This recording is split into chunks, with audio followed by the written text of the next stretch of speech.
A blessed good night to one and all. My name is Ramon Goodman. We're here on DLP TV on another episode of Meet the Candidates. I am here with Mr. Pedro Shepherd, General Secretary of the Democratic Labour Party, and also, well, I'm going to speak it into being, the next representative of St. Michael Southeast. Good night to you. Good night, sir. Mr. Pedro Shepherd. Good night to you. Yes. So that episode, we're going to have a conversation here tonight, right? No. All right. So I've got a question for you. Outside of politics, what are some personal interests or hobbies that you enjoy? Outside of politics, I really have very few hobbies. In politics is what I enjoy. Other than my job, which is, as you know, teaching. I love children, so I would say that outside of politics, the next thing would be teaching and children. I do a little part-time farming, some chickens, work land sometimes, but the things I really enjoy, I can't afford. Traveling. I love to travel, but I can't afford. I also love to drive around Barbados. I can't afford. Gas too expensive. Roads terrible. But I'm just a simple, humble Barbadian. Understood. So how do you maintain a work-life balance and ensure you stay grounded? Well, I'm from a large family in St. Philip. My mother had 11 of us. We came up poor, but no one never knew that we were poor because we didn't show poor. We were always told by our grandparents not to show poor. So I came up in a large family. I had to help my mother, or my brothers and sisters would help my mother work on the plantation in order for her to be able to make ends meet to send us to school. I remember the days of walking to St. Mark's from Vineyard without shoes. I was actually trying to remember at one point if I went to school from the school with shoes. Yes. I know my cousins from Bayfield had shoes because their parents, the father was a fisherman and the mother selling fish. So they made money. Well, and they were able to get, at that time it was dog muscle. I think I had to slam that, basically, in my younger days. I always wanted to assist people as a result of that. I always wanted to assist people, and from as far back as probably 1975, I can see now the posters on the poles as I traverse St. Philip. We'd be like going to parish land to buy groceries for my mother and so on. We used to call them goods at the time. We used to go for goods. Nowadays we call them groceries, fancy name. But I can remember seeing the posters of Mark Franklin and David Simmons from as far back as 1975, 76. And I always had a passion for politics from then. I left St. Mark's Primary and I went on to Corridor Parry. And those who went to Corridor Parry with me would tell you that I would have been found two places. Either in the library, reading the Hansards, or over by the headmaster's house, tending to the sheep. So that's me. Any sports? None whatsoever. All right. I played a leprechaun in the village during the summer vacation, but nothing serious. All my brothers, though, are cricketers. So if you hear about Shepherd and cricket, those are my brothers. They were good? Very good. Very good. Very good. Some still play. Okay. Well, you told us a little bit about your background. What really motivated you to enter politics? I think coming up, as I said, poor, making it to secondary school, traversing the entire country, going from St. Philip to St. Peter, not getting involved in cadets in sports, but just simply reading the Hansards and following the parliamentary debates and so on. My mentors then, or people who I looked up to then, would have been Blake Branford, Tate, Warren Franklin, David Simmons, Billy Miller, Henry Ford, that crop of politicians, and I enjoyed the debates. I was also part of the Fourth Movement from very young. That encouraged me to be able to speak in a public forum. I always made my way through these organizations. So from 4-H as a member, I went up to being a director of the Barbados 4-H Foundation. I then came into teaching, and I came into teaching through Warren Franklin. And ended up being the president of the Barbados Union of Teachers for a number of years. So I think I always had the capacity to move my way up the ladder through hard work, of course.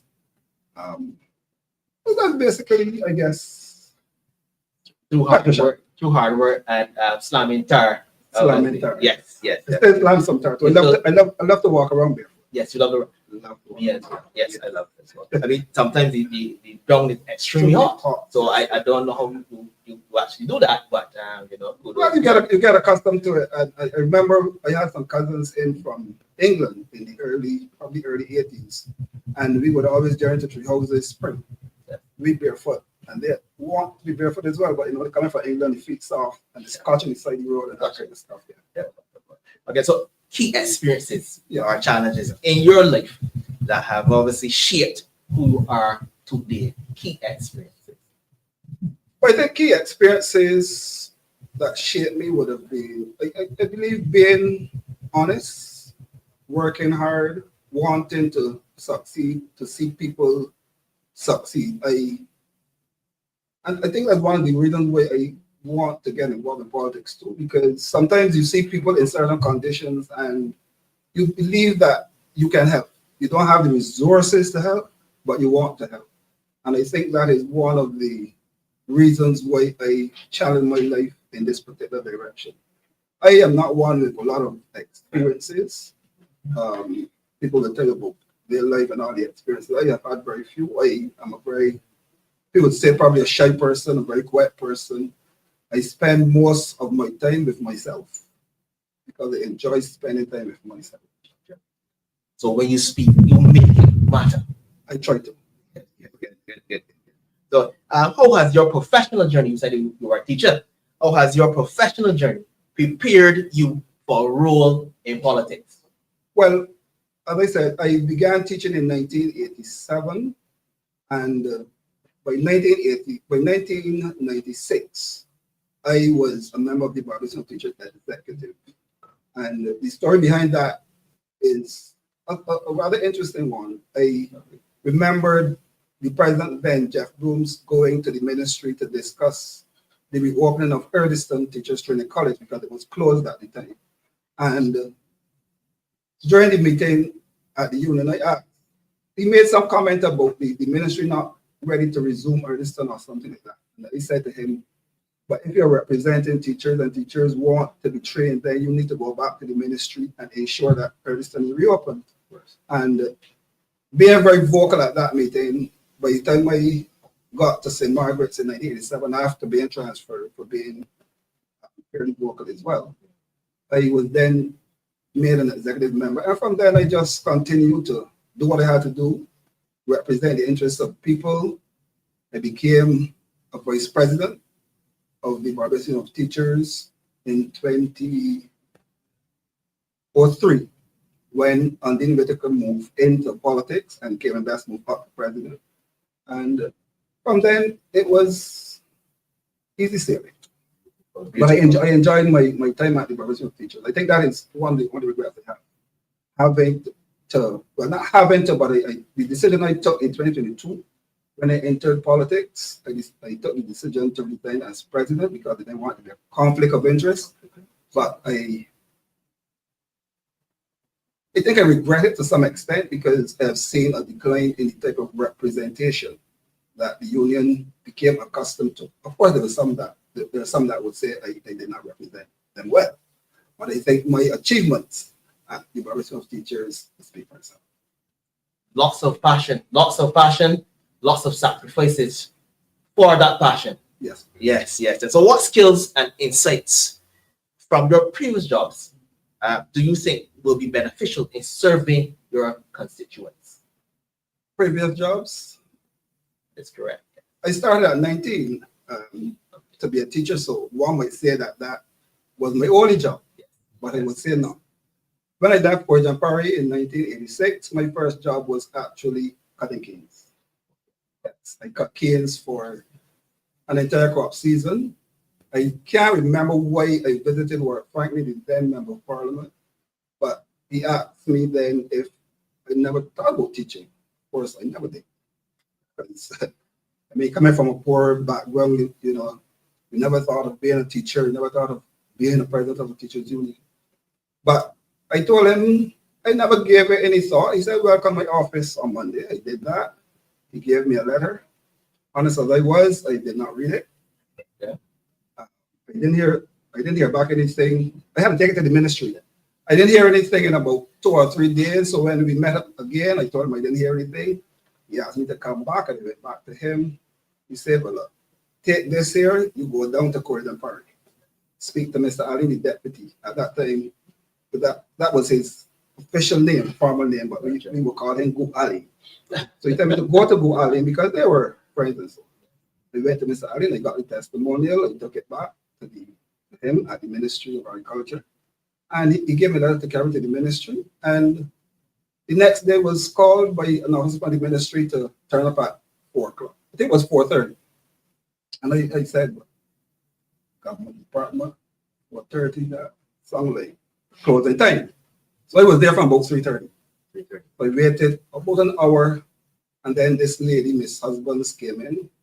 She asked me my name. I said, Pedro Shepherd, here waiting to see you. And so she said, "But we are out in the field." I said, "But 4:30 sounded to me like closing time." So I decided to come a bit early. And I had a choice of about 3 schools. I chose St. Bartholomew, so that we started in 1987. And by September, I was transferred to the Cambridge Primary. But basically, I had 2 jobs in life. One connecting and one teaching. Okay. So, what are your core values that guide you both personally and professionally? I believe I can say honesty, hard work, being trustworthy, being dedicated to task, and being responsible. If I am given a task, I will do what I have to do. At my school, people might smile because they say that I do the task, but in my time. I cannot do it in my time. Yeah. I can't do it in anybody else's time. So if I'm given a task, expect me to do it in my time. So don't rush me, in other words. Taking your time is not laziness, huh? Not laziness. Yes. It will be done. Yes.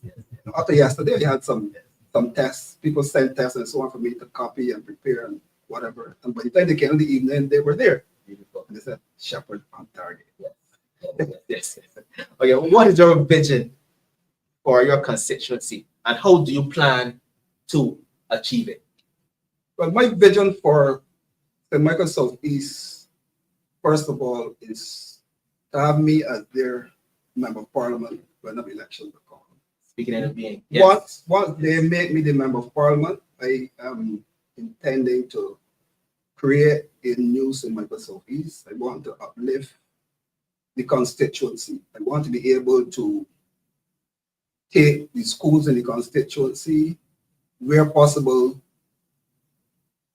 join them in terms of having, let's take Ricky Cumberbatch and Hill and Urban Wilson, for example, schools that you can, put your hand up to the window and touch the other one.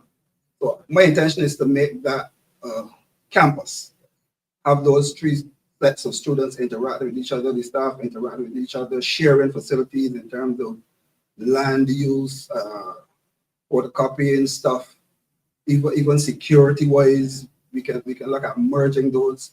And certainly the only secondary school in the constituency, which is Parkinson Memorial, that school will no longer close at 3 for education. I believe that we should have schools in Barbados doing adult education, not scattered across the country, but every secondary school should have a portfolio where after 3 you can bring people in, adults in, to do different things. It makes little sense. Right. Speaking about people not being able to read and people not having skills, but you have all the facilities, they're closing at 3.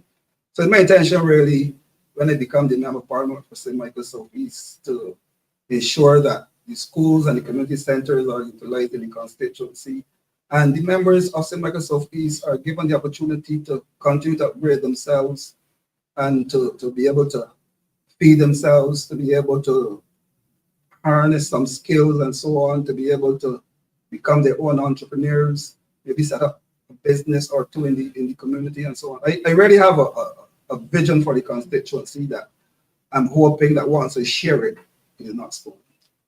That's right. That's beautiful. Okay, what are the popular areas in your constituency? All areas of my constituency, I would say, are popular. Some might be popular for things that people might not necessarily appreciate.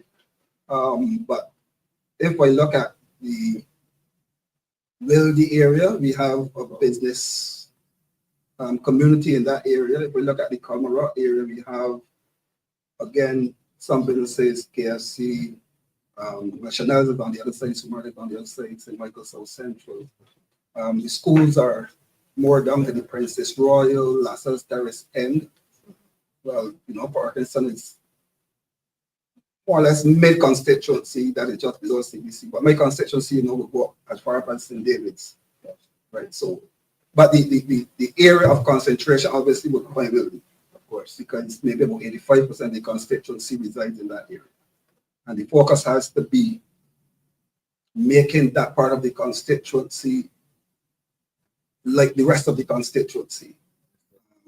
People say that God can't come out of the point, and I always oppose that, because only maybe a month ago there was this news item coming off Trinidad and Tobago where a Barbadian is now the head of the Doctors Association in Trinidad and Tobago, and that's one of my students from the point. If I go into the Queen Elizabeth Hospital, I find a number of doctors who also come from the point. Also produce sportsmen, sportswomen. We've had persons who get 100% in the combinations from the point coming from the combat primary.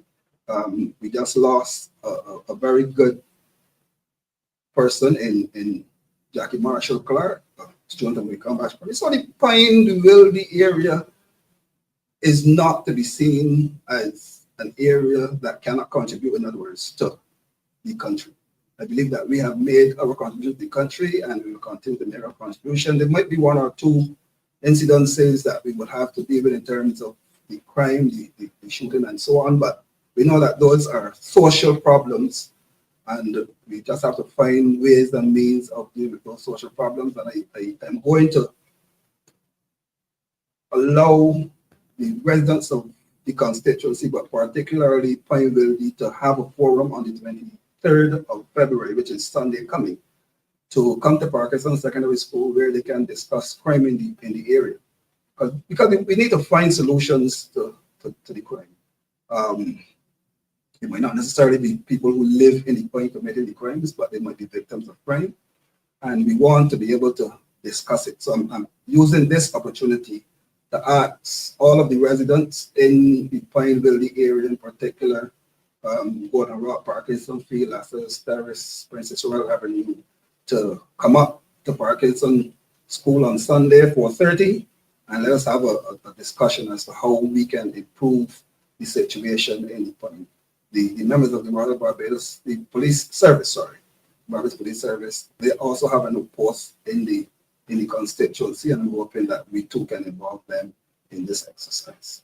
Well, I just want to track back a little bit, and I want to say a big congrats to the student in which you taught that would have gone on, and he would have been, he's actually a doctor now. Yeah. That's correct? Well, a girl, a female. Okay. In Trinidad, but we have a lot of male doctors. Okay. Both male and female. Beautiful. We'll keep the school of excellence. Yes. It must bless your heart. Okay. Yes, for sure. Okay. What do you think are the most pressing issues facing your constituency, and how do you plan to address these issues? As I canvass the constituency of St. Michael's Southeast, to be honest with you, I approach people in Southeast and I ask them, what are the issues, what are the problems? And honestly, they will tell that they have no issues, no problems. But as you probe, then they will tell you maybe housing. For example, there were those who lived on the estates. The point is, the oldest estate. And they were living there all their life. And in, I think, 2008, they were offered to own their homes through the 20-year program. The Barbados Party government then came in and they stopped that. So that is a source of concern for most of the constituents, owning their own homes. But there are some inherent problems with some of them getting ownership, because you have an entire block maybe of 8 units with one well, and you don't really have the space to give people individual wells and so on. Some of the units are in a fairly precarious state. I don't want to say dilapidated, but the Prime Minister, I think, made a comment sometime that, as she looked across to the point, she was not happy with what she was seeing. So I'm saying that we need to look at sprucing up some of the homes in the Pine and building, but Pine in particular, repainting some and so on. But the issue would be housing. People want to own their own homes. I know there is a plan afoot to move some of them to Lower Burney. That is taking quite some time. They would have moved some to Lower Burney, but the lower part of Lower Burney, those residents are having issues in terms of foundation, how they built on water and so on. They won't tell you who the contractor was. That is another issue. But so housing would be one of the major issues. As close as we are to the Sanitation Services Authority, garbage collection is also an issue as I canvass. I hear people speaking of poor garbage collection.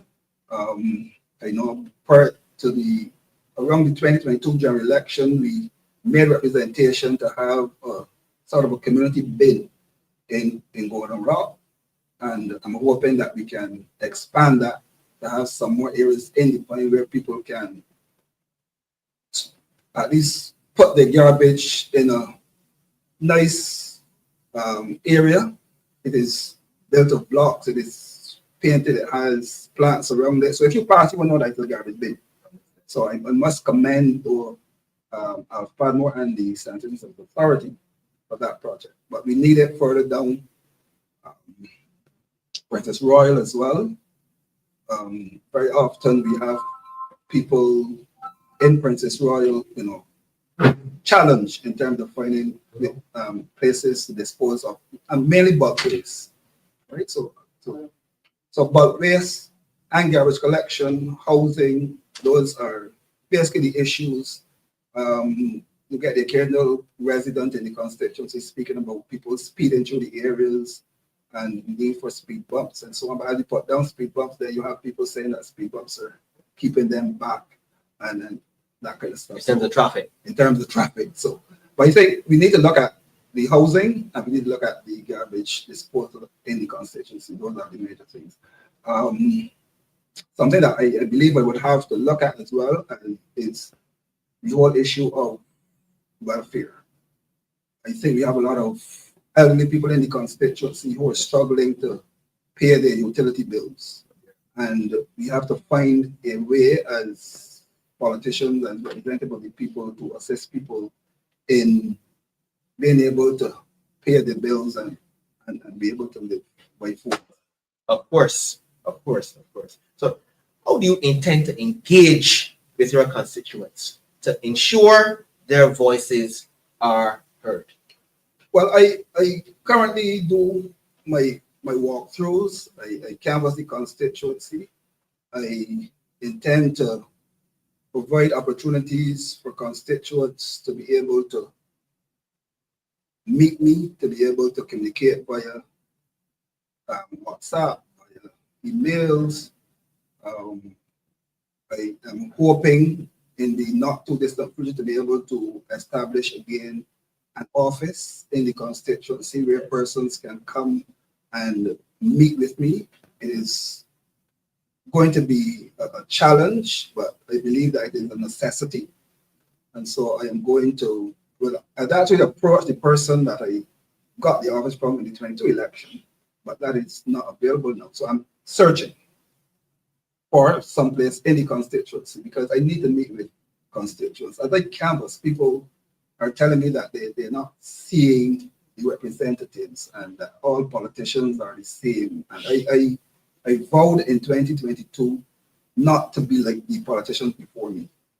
And so I am going to be visible, I'm going to be accessible, and I want to ensure that people are able to connect and to be in touch with me on any given day, 24 hours. Lovely. Well, a lot of people say the youth is our future, but I usually say the youth is now. Yeah. How do you plan to inspire and engage young people in politics? That one is a fairly difficult one, but I believe that we have to educate our youth. We have to encourage our youth to want to do things for themselves, to recognize that the future is theirs, Yes. and that whatever they do is going to reflect on what measures, what plans, whatever they put in place. It is okay to sit on the block, earn some money as people pass and so on, but I believe that the young people have to get involved in politics. A lot of the young people are saying they don't want to get involved in politics. Politics is for them, all politicians are this and that. But politics is about laws, is about putting policies in place, putting programs in place for the future. And if you want your children and your children's children to have a future, then I believe that you should try to get involved. And it's an avenue that your voice can be heard as well. I always say that to young people as they go through the constituency, as they meet young people. You can't sit down and say people aren't doing anything for you. Because if you are not saying what you want, then people can't give you what you want. Because even as you canvas, people will say to you, well, I want to go and do things, and the boy don't tell you that they want this and they want that. So therefore, if you want something, then you come and you say it. Instead of doing this, then do that. Because this is not what we want. This is what the young people want, as opposed to what you think we want. So you need to get the young people in discussion to get their ideas and then see how you can use their ideas to put policies and programs in place to benefit. If you don't stand for something, you fall for anything. Anything. That's correct. That's correct. What initiatives do you think are necessary to provide better opportunities for the next generation? I think we have to, first of all, as I said, we need to find opportunities for education and for training.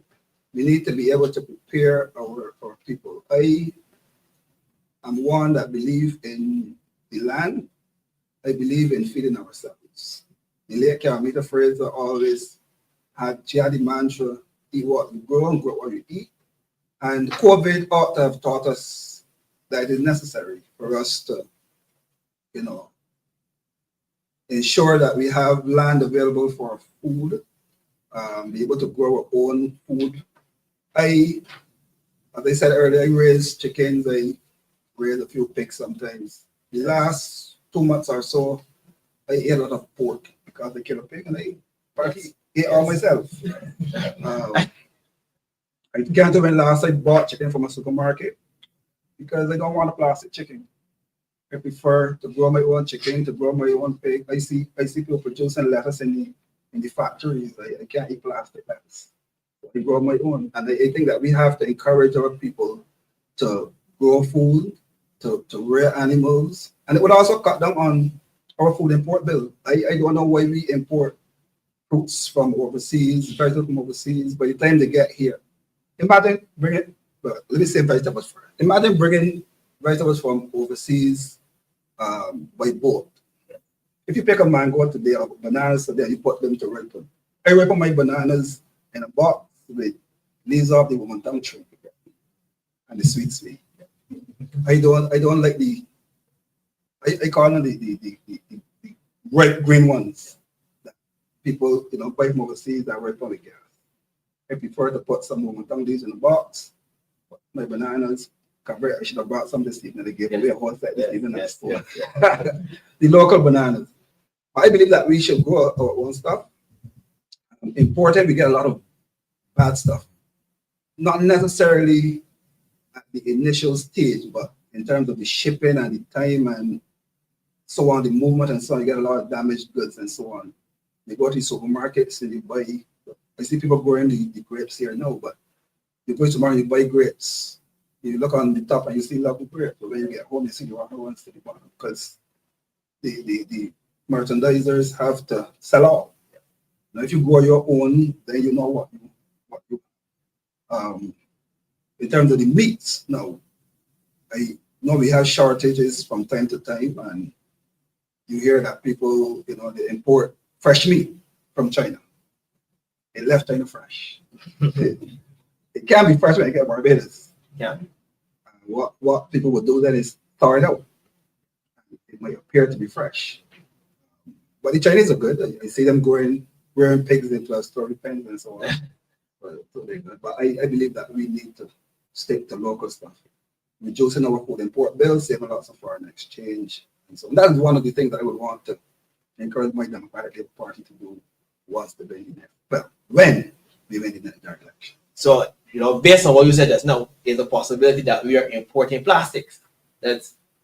I believe so. Yeah. I haven't tasted any, but I believe we are importing. All right. Okay. So, how do you plan to respect the traditions of your constituency while also fostering innovation and progress? Well, my constituency is one that is known for community development, sports, the finance creative workshop, and thing dance in Africa. So would have emerged from the Pine. Those are sort of dying as people, I guess, grow older. The younger people are not taking up these things. There are a few people, though, in the finance creative workshop that continue to work hard. I don't want to mention any names at this point, but looking coming back school, for example, benefit a lot from Shelly's work with Pinelands. And we have, from time to time, we would have people coming in with the landship and so on. So there are traditions in the Pine. We would have had a lot of sporting teams in the Pine. Those are dying out to some extent, trying to revive the football and so on. But it is people moving away from the traditional stuff and looking now more at the technology. So rather than you going over to Pinelands Creative Workshop, you might take a device and put up some game, and you can dance too. Yes. On the device. So people would rather do that. And our streets are not as safe as they were before. So again, when people would have gone to Pinelands maybe between 7 and 11, it is now a little risky to do it. So the tradition is still there. It's dying to some extent. I don't think there's anything that we can be innovative with, really. I always say that all the inventions have been done. I don't think we can invent anything now, but other than the food and meat. But it's hard to invent anything now. But personally, I would want to see a lot of those old-time traditions to come back. I believe that people should be roller skating in communities. Yes. I believe that people should be riding bicycles. I believe that people should be on scooters. I believe that people should be cutting milk don't come in cans now, but what come in the can? Tuna? No. Using the tuna cans to make wheels for tractors and trucks and so on. I see young people pulling these things around. When they first met the milk, they actually taught to know how to do those things. And I think that those are things that children need to be doing. And recently we spoke about banning the toy guns and so on. But of course, if we don't import them, like I sure I want to make these things out of wood and got the perks and be able to hit a bird and that kind of stuff. These are things that I think that we need to go back to. So it's not to innovate, but it is to go back to some of the traditional things that we enjoyed as children. And it builds camaraderie. Yes, definitely. In a serious way. Huh? So you say Michael Southeast is known for its vibrant and robust community life with a number of housing developments. How do you plan to balance development with maintaining its cultural identity? That is going to be fairly difficult. I think the Pine is the Pine. I don't think there is much that can be done in terms of changing the face of the Pine. It's known for its close-knit nature. What I would want to do, though, is, as I said earlier, to be able to spruce up a lot of the homes, to be able to assist people in terms of beautification, even community gardens and so on. In terms of the culture, we'll try to see how we can get persons back into Pinelands Creative Workshop, into using schools and communities for dance, for games, teach people skills, craft, home economics, that kind of stuff. But I would say that I would want not to lose have the Pineville, the St. Michael Southeast generally lose its identity. So I would just look for ways and means of enhancing it, and where things have gone dormant over the last few years to see how best we can get these things back up and running. And I hope you do. I hope you do. For sure. Okay. Are there any specific community projects you are passionate about starting or expanding in that particular constituency? I want to be able to assist the constituents of St. Michael Southeast to, as I said, feed themselves.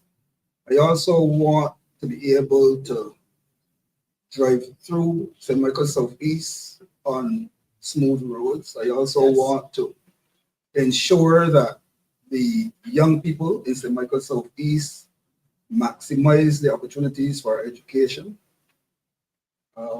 I believe that I have a project for St. Michael Southeast. I don't want to put it up there, but I think I ought to put it up there. If it comes to fruition, thank me for it. But I believe that the old training facility at the bottom of Point East West Boulevard, I believe that should be a nursery school. It is there lying just there. There are rooms there that can be used for classrooms and so on. It is fenced. It has mulberry trees, shaded areas, a nice old-time building. And I believe we need to restore it and use it as a nursery school. I believe the Pineville, St. Michael Southeast community need to have a nursery school as opposed to having to go over to Charles F. Bloom, the Maria Holder Nursery School. I would also want to see the constituency lit properly.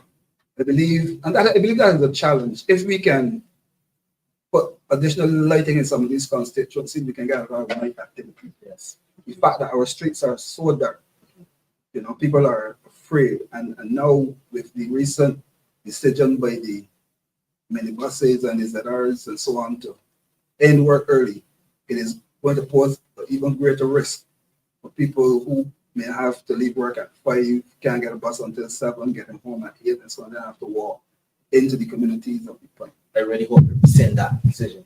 I really hope so. Well, I would want them to rescind it, but I would also want the authorities to make the country safe, so that the owners and drivers of these public vehicles can ply the road. I believe that Barbados should have transportation 24/7. Of course. The hotels work 24/7, the KVH work 24/7, and I want to see the DLN Cochrane Polyclinic in the Pine is a 24-hour operation. That'd be lovely. No doubt about it. Okay, so you're a returning candidate, having ran in 2022 general elections. How has things been going so far? Your canvassing and so forth. Well, in the 22 general election, I was a first-time candidate, but I was not new to politics. I was exposed to politics from a very early age. I was a member of the St. Philip North branch from 1989, having come off of an aircraft from St. Lucia with the late David Thompson. We had a conversation, and he thought that people like myself should enter politics. Of course, I tried to get him before 22, but the door was tight. I couldn't get it pulled. So I was a new candidate in 2022. I enjoyed every day of the 3 weeks. We had the campaign. I covered most of my constituency. I practically did it alone. I was able to get a lot of speakers from outside of the constituency because it was a rough campaign, a rough election, and we really had to fend for ourselves. But I'm hoping that in the next election, with the experience that I have and the experience that the others have, that we can pace ourselves a lot more. We can deal with the issues more forcefully, and that we show ourselves as the superior party that we are, and ask the Barbadian public, and I'll do it now. We ask the Barbadian public to give us in the Democratic Labour Party the opportunity to be representatives of the people. I think what we have now are politicians who are not representing the interests of their constituents well. And we have to, as a party in the next election, to impress upon people that we are going to be representatives of the people. We are going to be there for them. We are going to do what is required, and that we are going to be accessible. And I believe once we provide the honest voices for the people, that the Democratic Party will have the opportunity to win the next general election. Certainly my task is to help by defeating the incumbent in St. Michael Southeast. I am asking the people to ensure that they are fair in their deliberations, let me put it that way. I cannot compete financially with the incumbent, and that is why I'm using the opportunity now to be able to reach out to people in the field and walking and meeting people, because I cannot afford on election day or the day before the election to be giving out envelopes and shirts wrapped up with things inside and that kind of stuff. And we have to be able to say to the electorate that buying people and buying votes is not necessarily what we want, because after an election and after you receive the shirt with the $100 or $200 in it, they have paid you for your vote. So if you don't get the roads, you can't make noise. If you don't get the job, you can't make noise. If you don't get the things that your children want, you can't make noise because you were paid for. So I think that our task, though, is going to be a serious one leading up to the next election, because we have to convince a very large percentage of the Barbadian population that they should vote. A lot of people are not willing to vote because of how they were treated by politicians previously. And we young people like Shaquani, I'm not that young, but young people like Shaquani and Curtis Cave and those fellas would, and those people, Shaquani is not a fella, those people would have to go out there and ensure that they stay focused. They say to people not what they want to hear, but say to people the things that will matter. Some people believe that perception in politics is all that it is. I don't think it is perception. I think that people want to have genuine and honest people representing them going forward, and I believe that Shaquani and the younger members of the Democratic Party would have that job ahead of them. I will assist in whatever way I can to ensure that I work with the younger candidates, work with candidates who are into it for the second time like myself, to ensure that we perform way above what we did last time. Well, you really summed it up. You beat me to the punch, because I was just going to tell you, you could have a conclusion on your message, right? But you beat me to the punch. Where can your constituents, where can they find you? Well, they can find me when you come back to primary. They can find me on my phone, 253-8488. My van is always in the area of St. Michael Southeast. A lot of people believe I actually live in the IV or somewhere around there, because I spend most of my time on that side of the world. But people call me for testimonials, people call me for references from the constituency. I'm always available. And if you call a Democratic Labour Party 547-0710, they will direct you to me as well. that is how we are operating in this particular time. Always available, always. Lovely, lovely. Glad to hear. And it was an absolute pleasure having you here. Well, my pleasure chatting Yes. with you as well. Yes, thank you very much. Thank you very much. So if you're now tuning in, this is DLP TV. We've just spoken to Mr. Pedro Shepherd. He is the candidate for St. Michael South East. Now joining us, Miss Shaquani Hunte. She has so much accolades. She is the president of the Young Democrats. She's also the vice president of the Democratic Labour Party. Good night to you, Shaquani. How are you doing today? Hi, good night, everyone.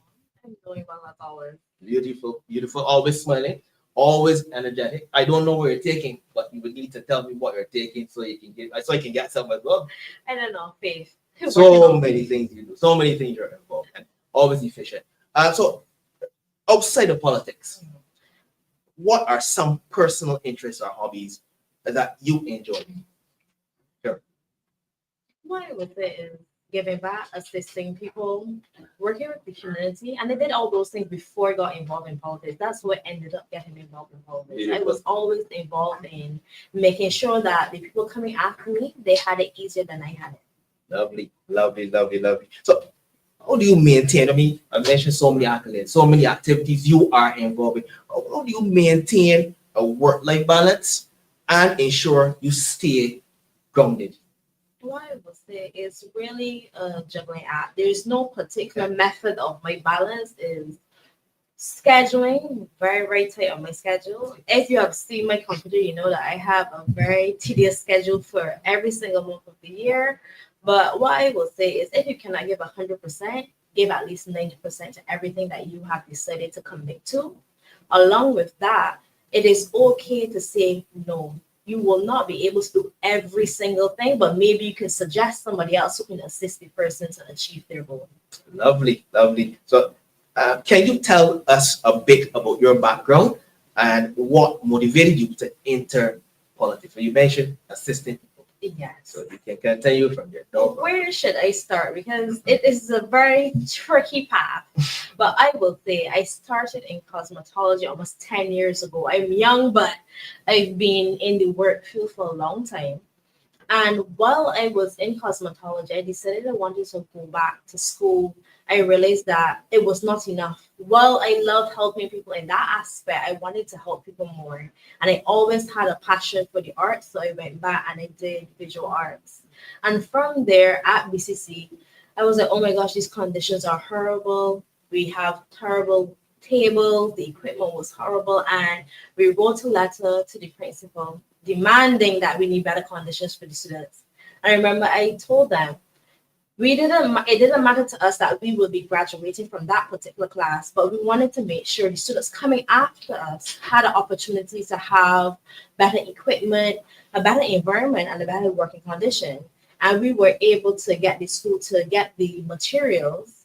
We got together and we were able to get past and current students to volunteer. And we ended up refurbishing tables, refurbishing a whole set of things. And what I will say, we were able to bring a community of people passionate about the same things together. And with me, you will hear a lot of stories like that.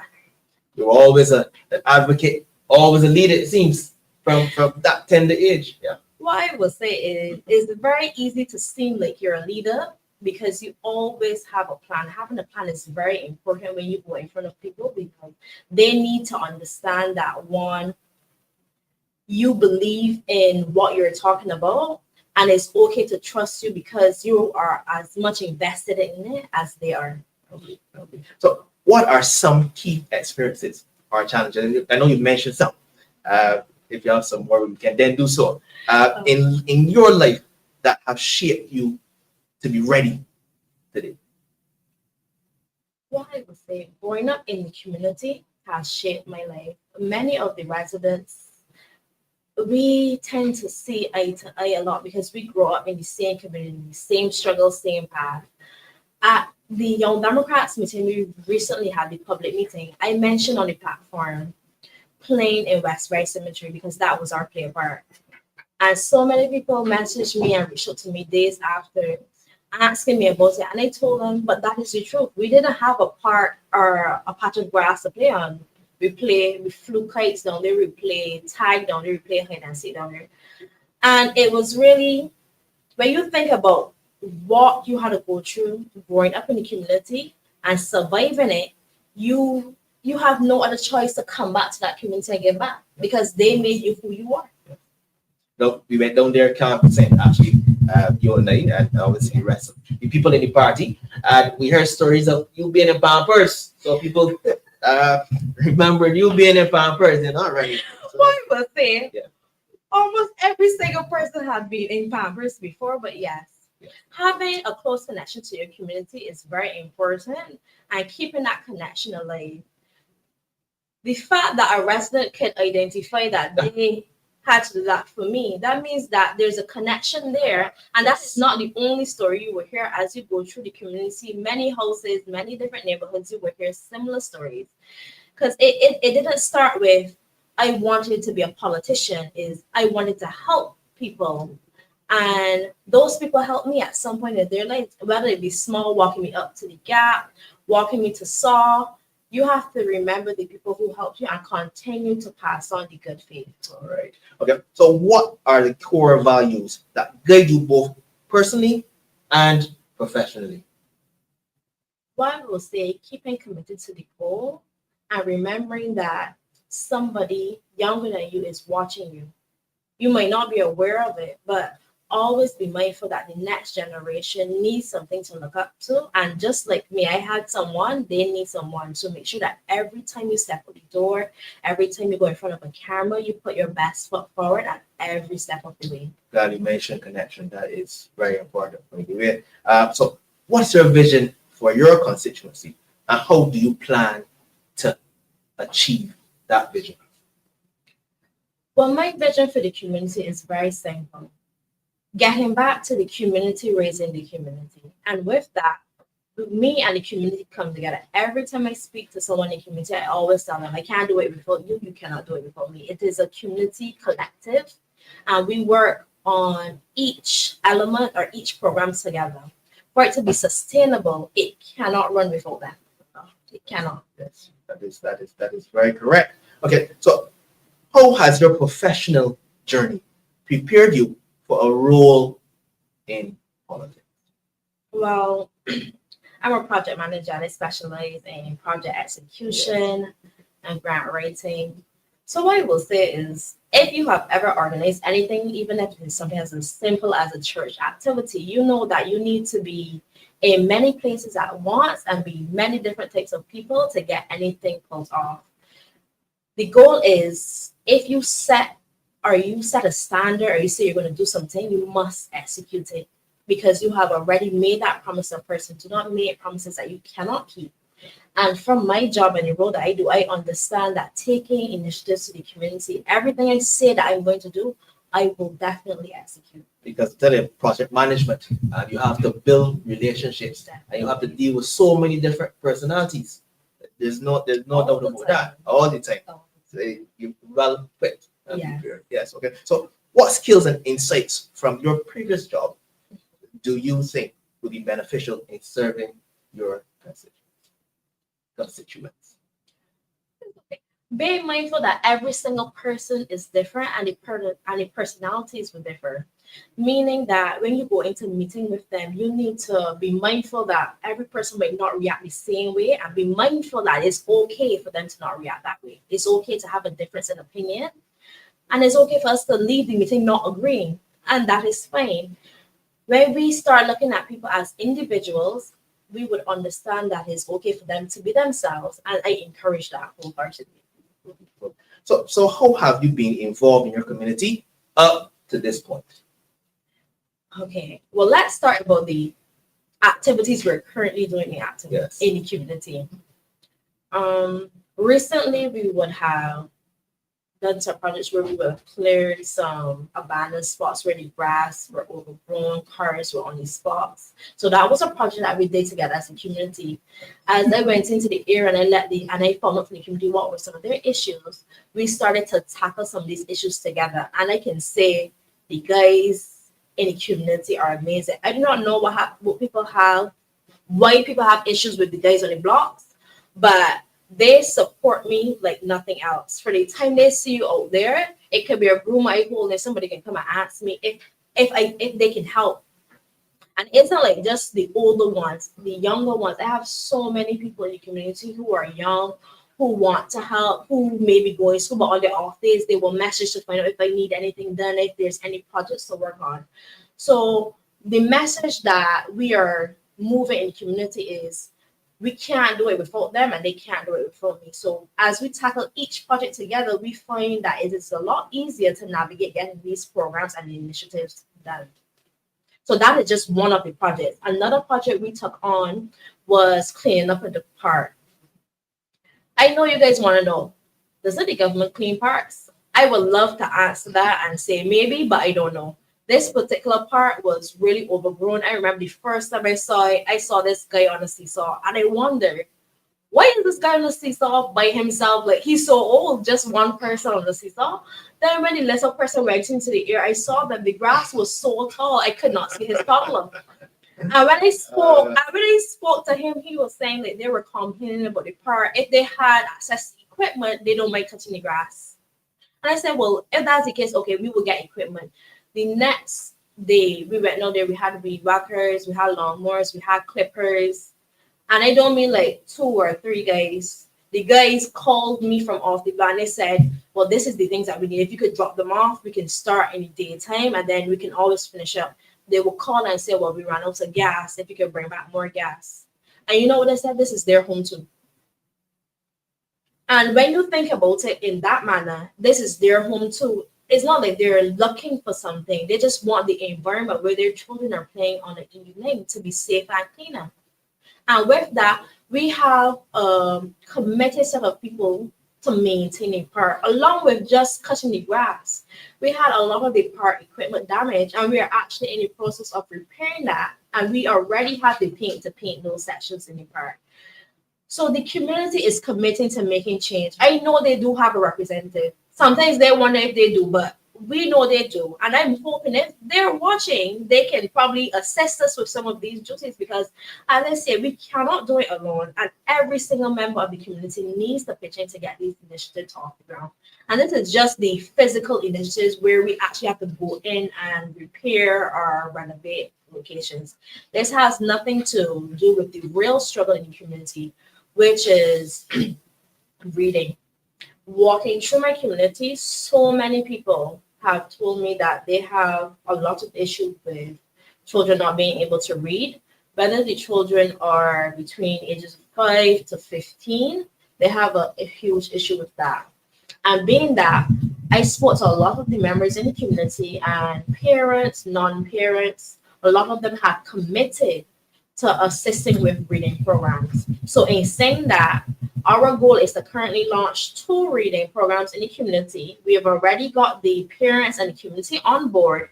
The next task I'm asking Barbadians is that we need the books. I've asked for book donations and we do have some coming in, but I'm asking you to donate to us. We're definitely relying. It doesn't have to be new. It doesn't have to be perfect. We're looking for books that we can teach people at beginner level or intermediate level. And if you're willing to assist us, I'm going to say my number, so get your pen and paper right now. My number is 823-8946. And I'm going to get them to put it on my screen. So if you don't have it as yet, it's 823-8946. If you don't get me on a call, just send me a WhatsApp. But we're looking for book donations. And if you're a company and you want to do a bigger donation, just reach out to me as well. As I said, we're looking to do two programs at this time. But what I will tell you is that I'm looking to pull along the whole of St. Michael with me. So any area in St. Michael that's looking to get a reading program off the ground, we're pulling you along and we're pulling along your communities as well. We're going to start there, but we're not going to end there because we at the Democratic Liberal Party take reading so important. We cannot just decide that, oh, this is the generation that wouldn't be able to read. No, it's not good enough. And we will be doing our part, so we need you to do your part as well. Lovely. Yes. So can you share a specific instance where you made a tangible impact in your community? I mean, you mentioned a good number already. So you answered that question to a certain extent. But one specific, you saw some tears of joy, anything. My thing is that we help people all the time. I don't necessarily like publicizing the help we give to people because that is private between me and the person that asks for help. What I will say is that if you need help, we will help you if we can. And if we can't help you personally, we turn you on to getting help.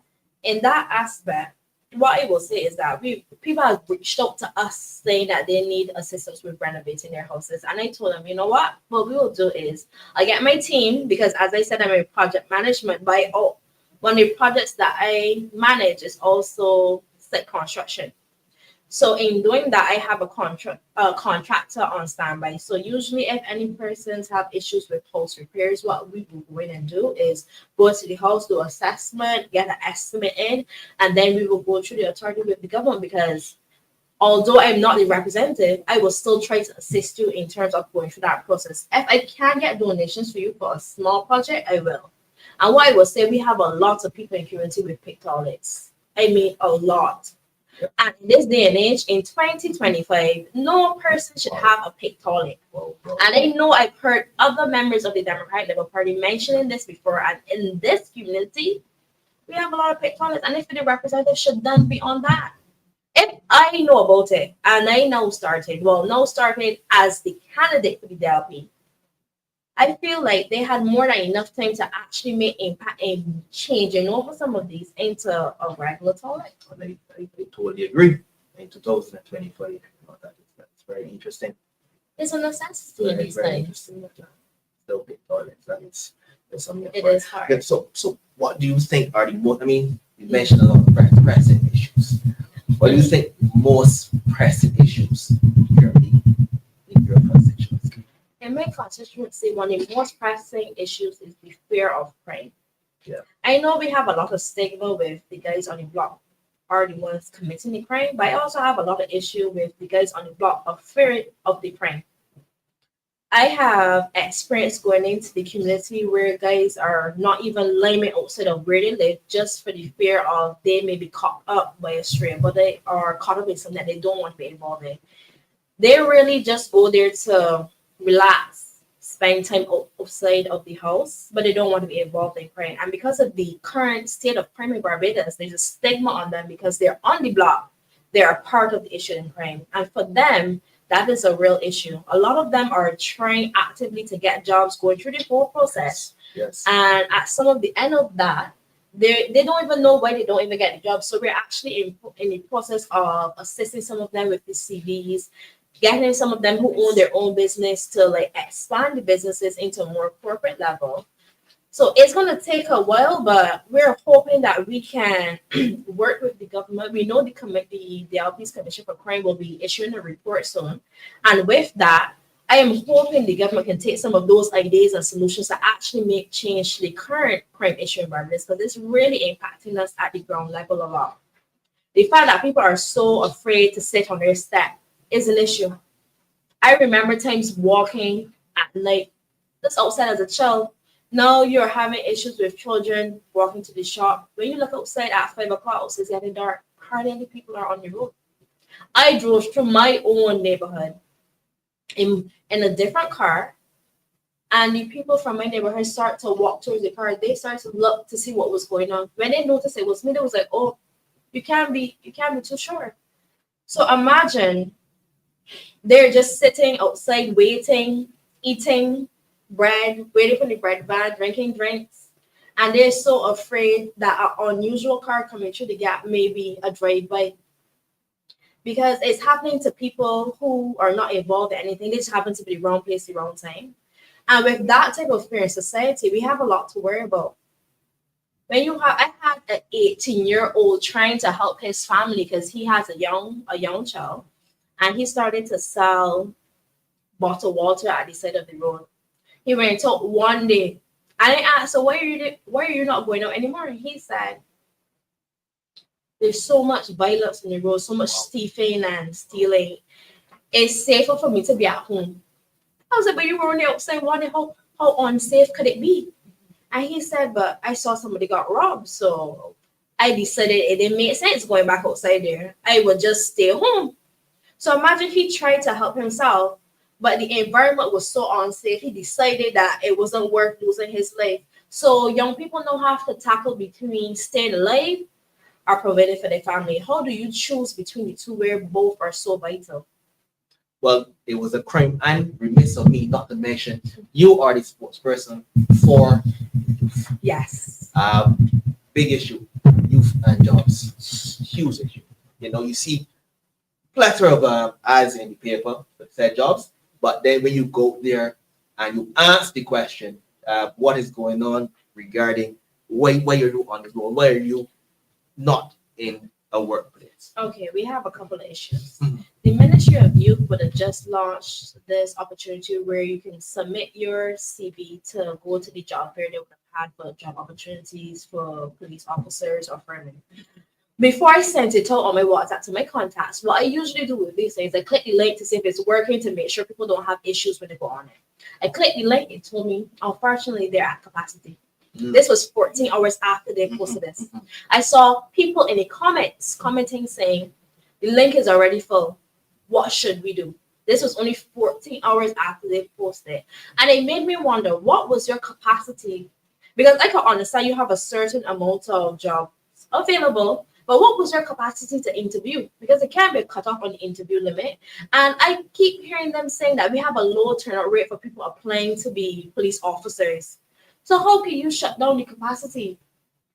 I really want to know from the Office of the Ministry of Youth, what was your capacity for these job applications? When we have so many young people, so many people, because the age group was 19 to 35. That means that they were just looking for people. What was your cutoff rate? And so many people still wanted to apply. How are you planning to assist these people who are currently still looking for jobs? We can't just say over your phone, unfortunately. Are you not going to accept the CVs and just keep them on file in case more available opportunities come up? I had a young gentleman who told me he submitted his CV 5 years ago to the post office. He had CXCs, a police certificate of character, all the requirements. And he made mention, he made sure he told me, and I went Carson College, and I told him, but that is not what I asked you. I did ask him if he had a CV already. And he said, it is so hard to find a job. He said he had to start his own business because he couldn't get a job. And he wanted to be a postman. So as something as simple as wanting to be a postman, and we know we have an issue with getting mail on time, he couldn't even get the job. He said he didn't even get a response. He wasn't sure what was going on. He's not even sure if they got the letter at the post office. So for him, I find that I have a lot of young people at the verge of giving up. I have a lot of young people going to UB, BCC, studying, doing courses, and I always say sometimes they're studying things that they can't get jobs for. And it's not because they're not jobs up there, but we literally have our young people studying things that they can't get jobs for. I saw the other night when I was watching the Marcia Week show, somebody mentioned that they study biochemistry, but they can't get any jobs here. Yeah. Of course they can't get any jobs here because we're not opening up the facilities for our young people to get jobs in these fields. And I know we have the opportunity for them to get jobs in these fields. I have so many friends who went overseas and studied and didn't come back. Some of them asked me if they should come back. I said to come back to what? Your job, the field that you're studying, we don't have any way to accommodate you here. I have people who specialize in IT and cybersecurity. They apply for jobs here. They can't even get them, even though we're looking for people in cybersecurity. So it really makes me wonder, are we actually looking to hire people? Or let me rephrase that. Are we actually looking to hire young people where majority of our younger generation are not employed, are currently looking for work, and when they go, they constantly turn around? I have a lot of people leaving school at 16 years old. And when they go to jobs, they're told that they need TAMIS numbers. They can't get the job without it. But they can't go on TAMIS and register because they're 16. They don't allow 16-year-olds or 17-year-olds to sign up. Oh boy. I remember when the Minister of Youth spoke about this, and he said that if they needed assistance, they could come to his office. And somebody asked him, explain more? No, in St. John. I was like, okay. Oh boy. My young 16-year-old person that I know, I'm supposed to give them directions to your constituency office in St. John when the Ministry of Youth is right there at St. Mall, an easier location to find. Furthermore, I'm not even going to say that. Why have you not spoken to Thomas, already put something in place to accommodate people who are 16 to 17 years old on the site to register for themselves, or even for a parent to assist them? Why do they have to go to a physical location to do this? This is ridiculous. We are in the age where every time you go to a government department, they're telling you, oh, it's online. It's a digital process. Well, then you need to get your IT personnel to update the system to allow people to do this. It's ridiculous that I need to give a person roughly $14 in bus fare to go to St. John. It is ridiculous. It's too much right there. Too much right there. We are making simple tasks too difficult. Something as simple as getting, I want to say, an NAS card. It should be simple. I know a young person who went for an NAS card. He came home with an NAS card, but he was told that he needs to laminate it himself. They gave him the laminate. Apparently, lamination machine was not working. I was like, oh dear. Who 16-year-old do you know have a lamination machine at home? This is ridiculous. It is a government. You're trying to tell me an official document from government, you sent a person home to do a piece of the process for themselves. We need to do better. We need to do better. That isn't working along with a lot of things. I can tell you that. Yeah, I can tell you that. So, okay, how do you plan to inspire and engage with it? Obviously, you are the sports person. Plan and inspire young people in politics. Okay. My goal for that is pretty simple. Keep it about them, and inspire them will become easier. I don't need to inspire somebody to care about themselves because they care about it. They generally want the best for themselves. So when you explain that a future where they don't vote is a future where they give it the right to make sure that they have a better lifestyle for themselves in the future, or a future where they don't vote, that means that you don't get opportunity to say, well, I want more of job opportunities for younger people. Or it is very difficult as a first-time person coming out to UE to get a job because they don't have 3 years of work experience. But how can you get 3 years of work experience if you're a student? It's impossible. So technically, when you go to some of these jobs, you see some of these interviews, you already know off the bat you can't get a job because you don't have the basic requirement. So a lot of jobs don't cater for the fact that you have people coming directly out of the schooling system into the workforce. Also considering that they have the Give Back Our program. As I say, sometimes we have good ideas that need work, and this is one of the programs that need a lot of work. Having a good idea is just not enough. You need to make sure that students are able to volunteer their time in the fields they actually work in. And also, you need to check out with some of the locations they're volunteering at. As a full-time student, students are required to do, I think it is 150 hours per semester based on how long your degree is. Meaning that along with being a full-time student, you may also be a working full-time student. But you also have to do these Give Back hours. And something is very difficult to get these hours off the ground. And then you have to get someone to sign off to say that you did them. So sometimes people volunteer, but then they never get any person to sign off. And it's truly frustrating when, say, you're studying finance, and then you can't get to volunteer anywhere else. The only place you can possibly maybe volunteer is probably maybe an event. Or, sometimes the government say they're looking for volunteers to do surveys, or they're looking for volunteers to work at proper activities. So that's not really technically in their field. Yes, it's a good opportunity, but it's not an opportunity that they can use as work experience. So again, I go back to they just still don't have enough work experience for the job that they're looking to get. So if a program like that can actually be factored in, and my suggestion to them was that you have a lot of government entities currently, a lot of them are understaffed. run some of these volunteering opportunities through the government, give them opportunities. I'm not saying that people should have to work for free. Stipends are great because, as we know, bus fares are extremely high. So, putting the point that bus fares are extremely high, remember that do not expect them to come and not want anything. You're going to ask them to show up 5 days a week, 3 days a week. How are they going to get there? They don't work. Some of them are students. Some of them maybe have just enough money to make it. I remember when bus fare first went up, I had a friend at that time who spent $21 a day on bus fare. Oh dear. And some weeks she had to decide which days were the most important days to come to school because she couldn't afford to do every single day because it wasn't just her that was going to school. So her and her siblings had to decide which days they would go to school, what days were most important, and calculate who can go to school. So when we consider things like raising bus fare for students, raising bus fare or implementing programs where students will have to pay additional money to get to these activities, you also need to consider that they can't have it. The times are a lot harder than when some of these things were implemented.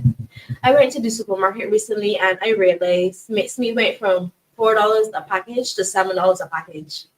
That is crazy. So imagine a person being able to afford to make a meal for roughly $10. You don't have to look for extra money that they may just not have. So these things are difficult, and a lot of young people, when they get to a certain age, their parents ask them to bring money in. So it's not just living home for free. Even if you're a student, you're expected to bring home something because it's hard for your parents as well. Yes. So along with all that, you have that pressure to be a breadwinner. When you don't even know how you can get school tomorrow, but you have to figure out how to get it done. So we're putting a lot of unneeded pressure on our younger generation and still expecting them not to be angry, not wanting to support what is going on. But the young people of today, they're not just going to sit back anymore and just take whatever the government's going to say. They're not going to just sit back and not question things. And that is why I expect that we will have a lot more young people voting this election coming. Great. That's lovely. I can tell you. And I just want to pause and just mention the viewers are loving you, by the way. Right? They love you too.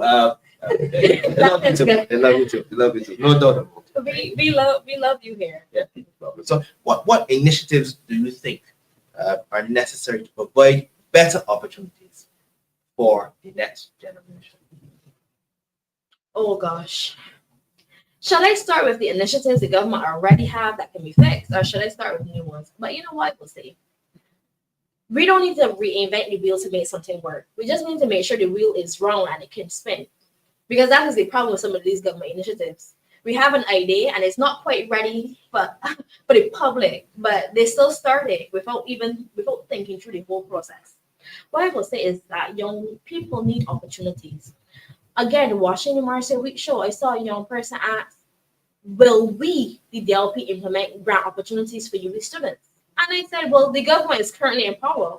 Why haven't they implemented grant opportunities? We have so many UWI students with great ideas. And I know some of them can tackle some of the issues that we're facing in Barbados. Imagine if you put a grant on the table for students to apply to fix these issues, the incentive for them to execute it, the ability for them to earn something while executing the program. You have now killed two birds with one stone. And I didn't have to do a lot of thinking. I don't have 29 people behind me to get it done. I just have the DLP, I have Barbados, and this is not hard. For some reason, it seems sometimes that the government is making things harder than it should be. You already have facilities with people learning to be better, with people energetic about working and making it better for the next generation and for themselves. Why are you not trying to give them the best tools, the best equipment? I remember I pitched somebody an opportunity to help some students, and I told them, you imagine this is what they could do with nothing, with $0. You imagine if they had something to work with, what standard they could produce? So thinking that we need to up the standard that our students are getting access to. And then we better equipment, top of the line equipment. There's no reason why students should still be working on subpar equipment to execute at a level that the international standard is at, and then you're crawling because it's not the same. you need to, I've seen the estimates. The budget's looking big, but where's the money going? Because the equipment is the same. I don't want to sound biased, but I feel like I'm one of the younger ones in the party. And I recently left secondary school many years ago. When I was at school, I was using an accounts book from 1998. And when we went into the exam, the terminology had updated. So every single person in the exam looked around at one another. And we realized we don't know these terms. What are this? What is this? So something as simple as that, I mean, we were still able to succeed. We have to apply common sense, but it should not have to be this difficult. Students pay for books. You're trying to tell me at no point are we going to recognize that was maybe at some point in time we may need to update some of these things. So something as simple as updating the books. It's not hard. You will know that a book that is from 1998 should not still be used. Let me see. But that was probably like around 2012, around 2009. But I will say that's a lot of years into it. We need to be mindful, and that means that we need to stick on top of when things are getting older, obsolete. I remember when I trained to be a cosmetologist. I told somebody from water back down I took to the facility because every single day there was an issue. And it wasn't the fact that the government did not supply, it's that it was never enough. You imagine having to take water to a facility because the water in that area was always low at a certain time of day every single day. So because we would have to do relaxes, we would have to bring gallon bottles of water, like what I take to St. Lucie. Those gallon bottles, those 10 gallon bottles to make sure that if we would do a client's hair, we can wash it out. So simple things like that. If a school is in a low water zone, you need to make sure that they have the adequate facilities on site. So water tanks, pumping stations, simple things like that would have made my life easier. I wouldn't have had to walk to school with 3 and 4 gallons of water just to execute something as small as making sure a person didn't get a chemical burn. So we need to stay more in contact with our community and our young people. And thinking that our young people don't know what is going on is not good enough. I remember going to, what was it? It was a town hall meeting at Carson College where they were talking about, what do you call that program now? Oh, what is, I cannot even remember the name. It will come back to me. But so many students got up and spoke about how the implementation would affect them and if they really thought it through. I was thinking about that. I was in line waiting to speak, and I had 10 students before me. And after I heard them, I just put down my note. They said they weren't taking any more people after. I think about 5 more. And I was only 5, and I stepped back and let the student go in front of me. I said, well, if the representative from the government are feeling like or looking like they're being pushed back into a corner and trying to defend this so hard for people who are 15 and 14, I don't need to say anything because they know that this program isn't good enough. I remember a student asked them, what is the budget for this program? And they said, well, we haven't thought about the budget as yet. And I said, wait. You have produced a document. You had town hall meetings for people to come and speak on the issues and raised from the document. But you have not considered the cost of what it would be to implement all of these things that you suggested. Not good enough. And something that they didn't have to come to that meeting to figure out that they need a budget. Sometimes I wonder if the government forgot that they educated us, that education is free and they educated us. I question that a lot because sometimes when they bring things to the table, I say, man, no. We're educated people. We know that to execute a project, you need a budget. And for a project to actually make sense, you need a budget that makes sense, that's actionable, not something that you can't get off the ground. So turning these schools into, what do they call the sending to the schools? Huh? No, not the specialist schools. Yes, the academies. I told somebody, they just changed up the name. You're trying to tell me, why do you need a specialized school? If the issue you're saying is with the 11 plus, you're gonna reinvent the whole wheel to come out to the same point. No, that does not make sense. When you look at how many people have passed through secondary 11 plus, the issue isn't with the system of getting from primary to secondary school, is the pressure that we put on the students.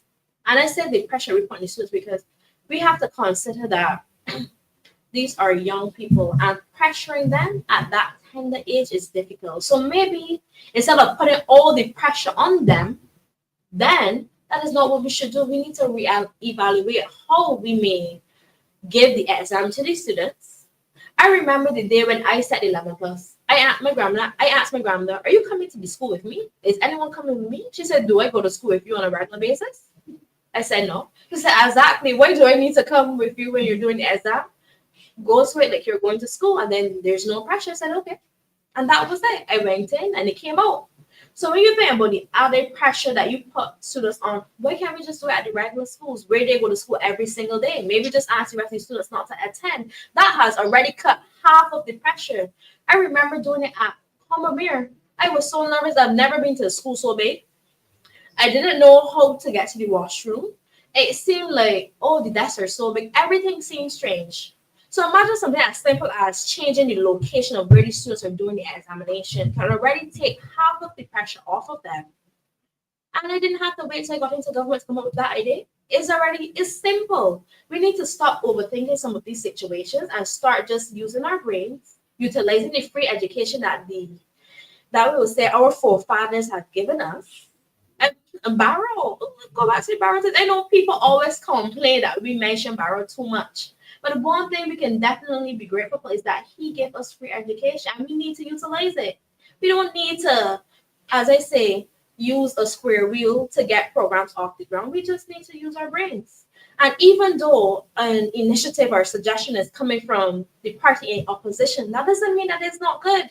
We need to start putting politics before people. If we continue to put people first every single time, we will realize that a lot of these issues will not be issues. Because we have a lot of good ideas that was developed under the DLP's administration that was stopped just because it was the DLP administration. And I believe that we are better than this. And when I say we, I mean the Barbadian people. We're better than this. We're better than putting politics before people. Well, I can tell you this, right? You are extremely young, but you have such a wealth of experience. It is totally amazing. And we really, really appreciate each and every time. So, the St. Michael West has its unique needs and advantages. How do you plan to harness and enhance these for the benefit of all residents? Well, I will say one of the biggest advantages from this area is our community spirit. Somebody told me I should map my constituency, like map the houses. I told them, have you ever been to my constituency? There's houses behind houses on top of houses. Like I go through a canal to get to some houses. If you know where I'm talking about, you know my constituency.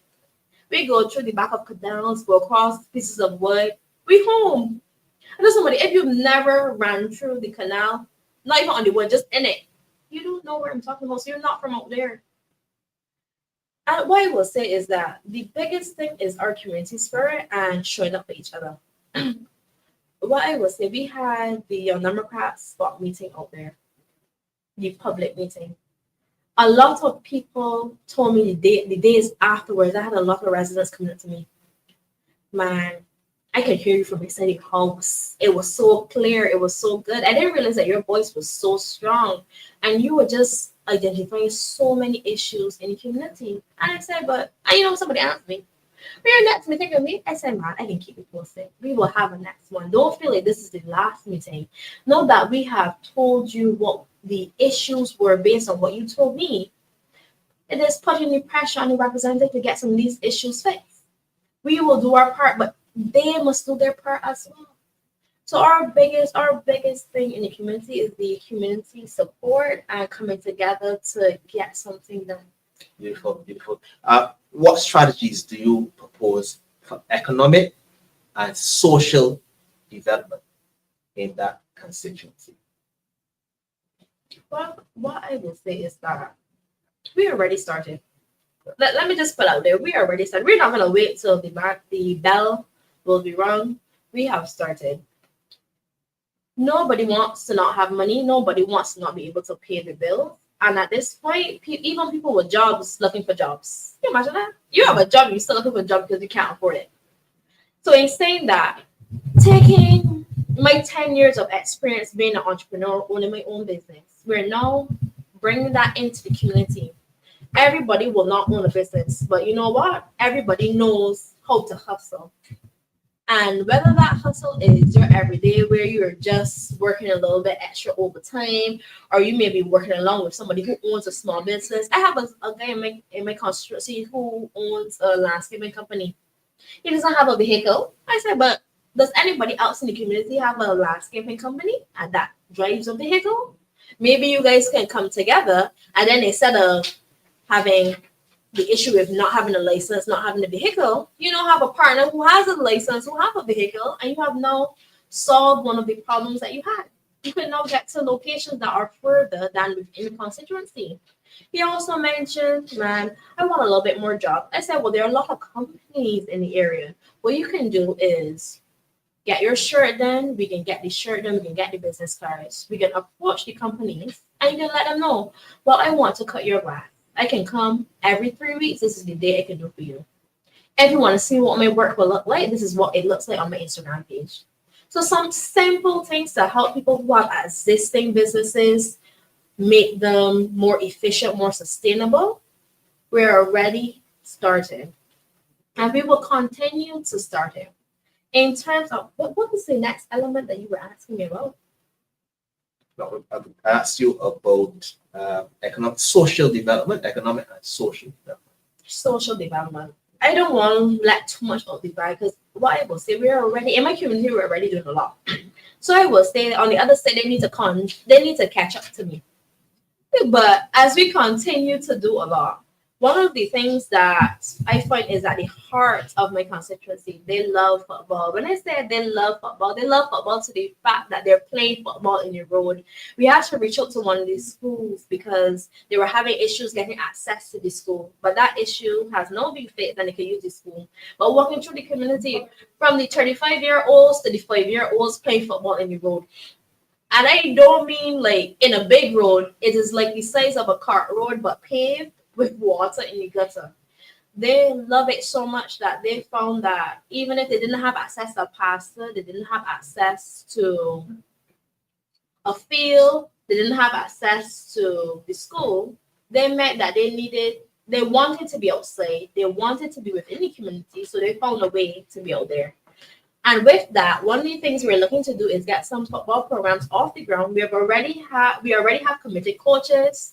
We already have commitment for the parents and the grandparents, because I told them when we start these programs together, you need to make sure the children don't miss them.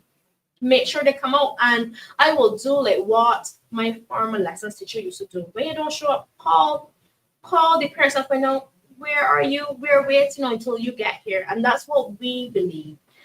When you're a part of the community, that means that we have to check up on the community. And with that, we continue to check up on each other. There you have it, viewers. Shaquani, you are ready.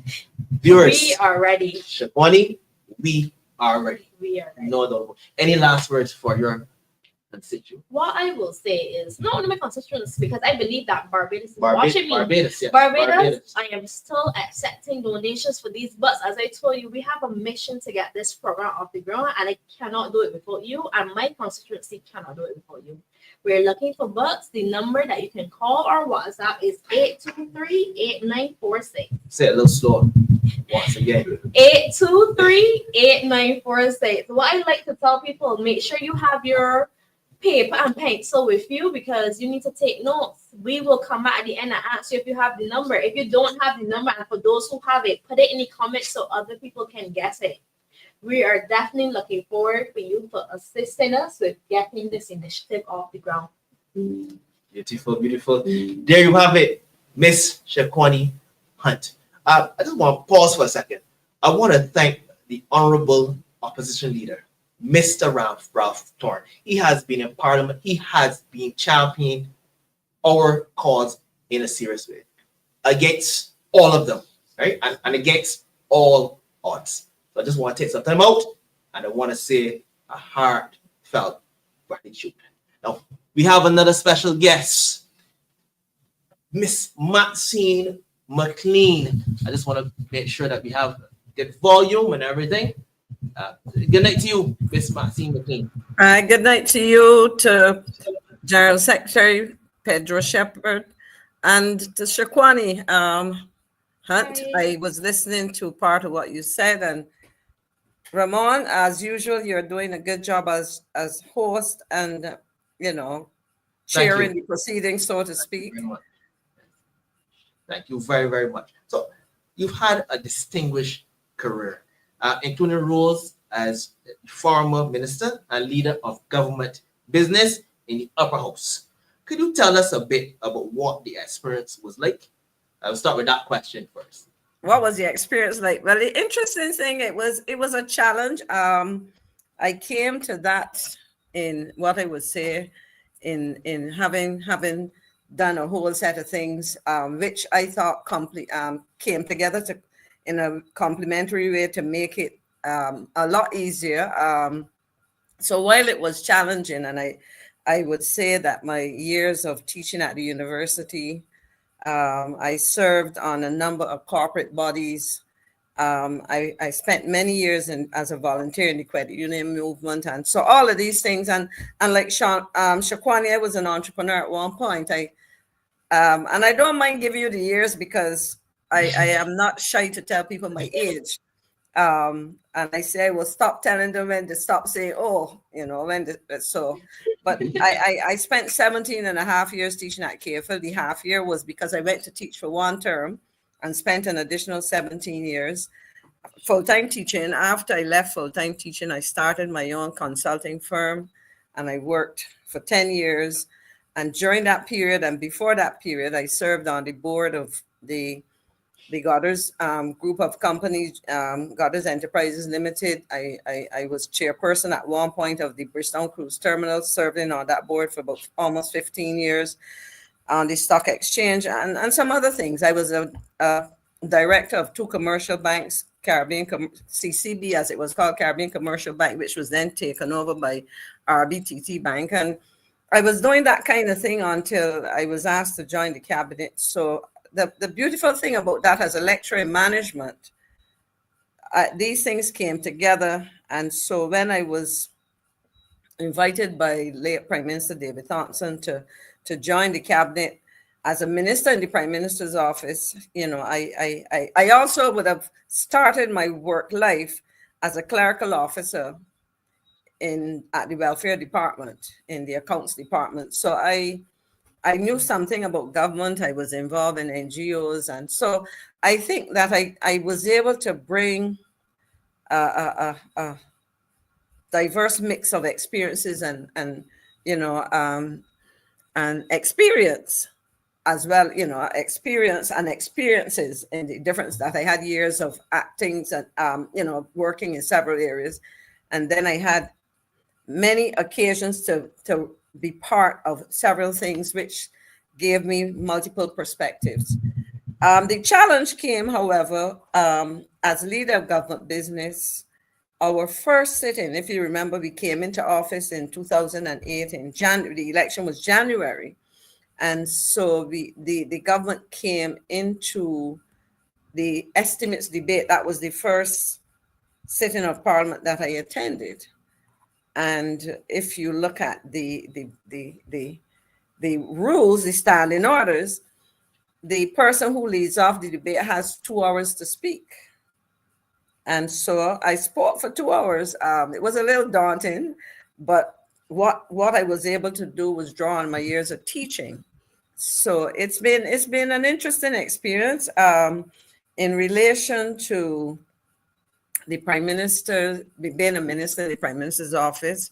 I dealt with a number of issues. Some of them were not the most popular. I was responsible for immigration at one point, at a time when there were several issues, in relation to persons working, employers having workers who were not legally or, in working legally according to the immigration requirements, etc. So there were a number of issues like that. After 11 months, there was a reshuffle, and I went across to Foreign Affairs and Foreign Trade. And the interesting thing there with that reshuffle, the ministry was renamed. It was initially Ministry of Foreign Affairs, Foreign Trade, and International Business. And in that ministry, we had Minister Sinclair, Christopher Sinclair, and as the Minister of Foreign Affairs and Foreign Trade, and Minister Innes, I think he might have been a Minister of State, but he had responsibility for international business. And then with the reorganizing after 11 months, the international business was seen as a critical part of a separate ministry, and that was taken off. And I became Minister of Foreign Affairs and Foreign Trade, and I was there by myself. But again, because of my years of my graduate studies, I actually did a joint master's in Ohio, and I would have done a master's in international affairs. So I went into even though I might not have been utilizing a lot of my training directly, I went into a ministry understanding what foreign affairs and foreign trade was. So that's a whole set of things. So I hope that satisfies your question. Of course. And we can go right to the meat of the matter here, right? Okay, so in the lower house, they're in the midst of debating the estimates. Right. For those of us who aren't as familiar with the inner workings of the government, could you give us a general overview of what the estimates process entails? Okay, well, basically the estimates is a process which is required to authorize the passing of the estimates, let me say, the appropriation bill, because it is a piece of legislation which goes to Parliament. The name is the appropriation bill, and it is about appropriating funds to be applied, to cover the expenditures of government. And they also reflect the projected revenues, etc. So in terms of a process, ministries are required, let's say probably maybe around August. I'm trying to remember the exact dates. Sometime last year, certainly just beyond maybe the 2/3 into the financial year. The financial year of government being April 1st of any year to March 31st of the following year. So they have to prepare expected expenditures and where there are revenue generating or collecting agencies. They also have to make projections as to what kinds of funding, resources, what kinds of revenues they will generate. And they prepare these, they're presented to the Ministry of Finance, and there's a discussion, especially where people are making requests for sums of money to spend. So there's a discussion, and a Minister of Finance and the official public officers in Ministry of Finance, they sit down and they come to an agreement as to, okay, we accept that this is a reasonable level of expenditure in a particular area. I will use the ministry I was responsible for. In terms of foreign affairs, you have missions of overseas, your diplomatic missions, your embassies, your high commissions. So you have to allocate budgets for those things. So you those things come together, and they are brought together in a single document, which is described as the estimates for the particular year. And it's a huge document, probably over 600 pages when you're finished. And then there's also another document which is presented the schedules of personal emoluments or salaries.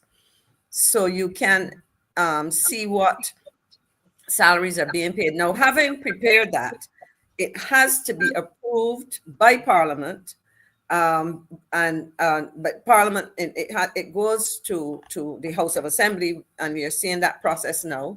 And what happens there is that there's a debate that takes place. Now, the upper house, the Senate, does not rule or debate what they call money bills, because I think the thinking behind that is that the Senate is appointed, and therefore they do not sit and decide whether money should, these things should be approved. But they do debate the resolution in a somewhat different way. But let me focus on what happens in the House. Traditionally, let me put it this way. When you are debating a piece of legislation, there are two stages of that. One is called the second reading. And well, the first reading is to put the bill, because before it becomes an act or legislation, it's called a bill until it's approved, and then it becomes an act.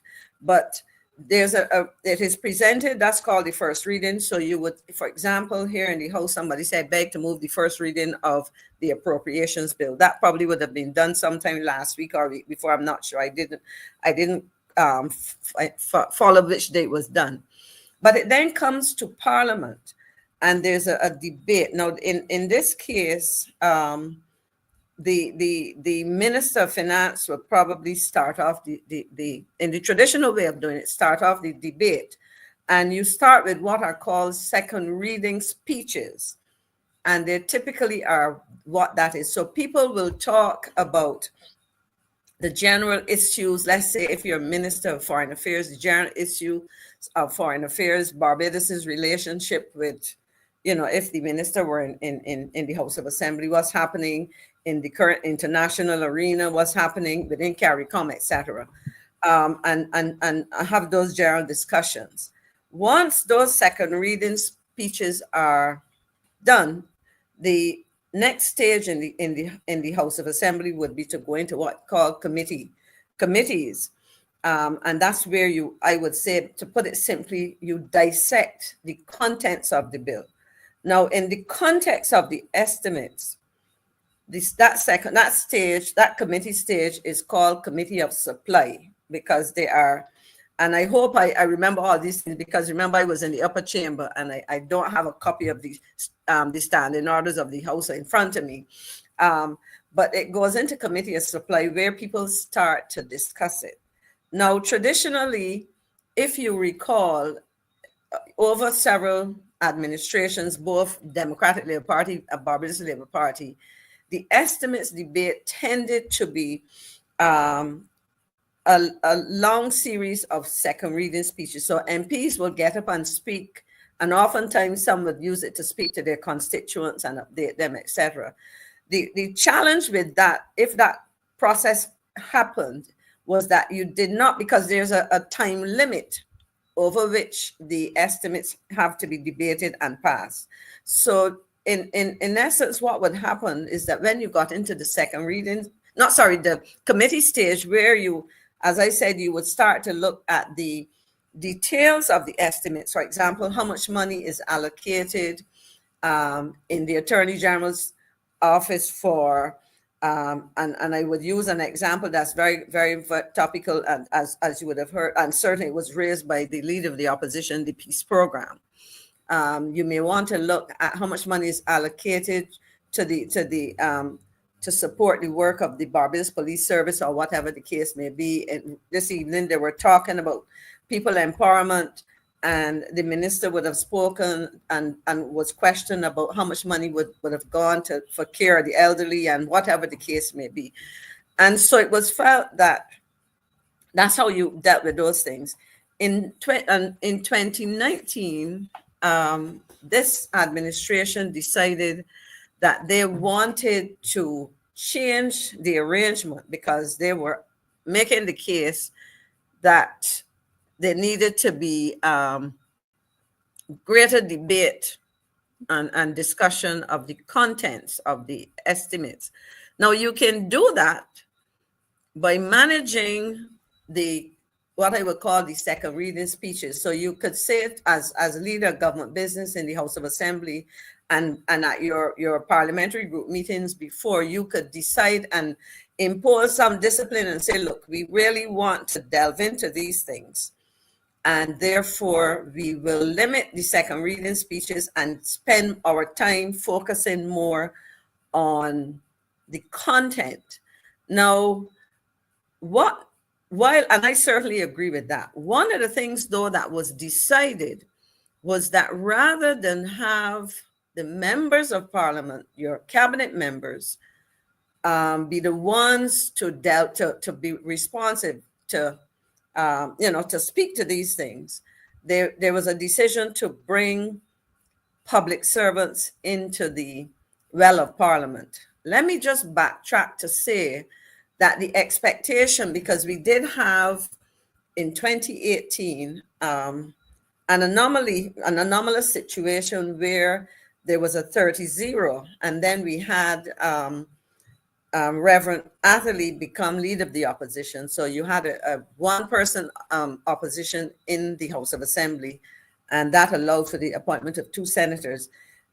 Fast forward to now, we have a similar situation. But what is normally expected in the House is that in the estimates debate, the members of government will be quizzed by the opposition to get them to explain in detail how the money was spent. So the expectation is that in a typical situation where you have an opposition, in addition to the government, you will have the members of the opposition quizzing and seeking explanations.